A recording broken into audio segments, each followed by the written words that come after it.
State monitoring સેલની ટીમે Utran police મથકની હદમાંથી દારૂ સાથે 8 આરોપીઓને ઝડપી પાડી લાખોની મત્તા કબજે કરી છે.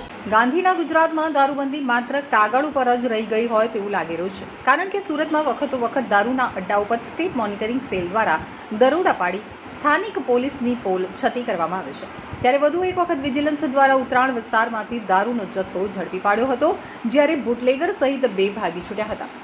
સ્ટેટ મોનિટરિંગ સેલની ટીમ પેટ્રોલિંગમાં હતી ત્યારે બાતમીના આધારે ઉત્તરાણ પોલીસ મથકની હદમાં ઉત્તરાણ આરોગ્ય કેન્દ્ર પાસે આવેલ હળપતિ આવાસના એક મકાનમાં દરોડા પાડી ત્યાંથી વિદેશી દારૂનો જથ્થો, મોબાઈલ, વાહનો અને રોકડા રૂપિયા સાથે દારૂ વેચનાર જયેશ પટેલ, વિશાલ પટેલ, હેલ્પર યુધિષ્ઠિર ચંદા, ભીખા રાઠોડ તથા કિશોર મિયાની, રમેશ બદાની, રસ્કિત પટેલ અને રમેશ વિશ્વકર્માને ઝડપી પાડ્યા હતા, જ્યારે બુટલેગર હિતેશ પટેલ અને સંજય માલિયા ભાગી છૂટ્યા હતા.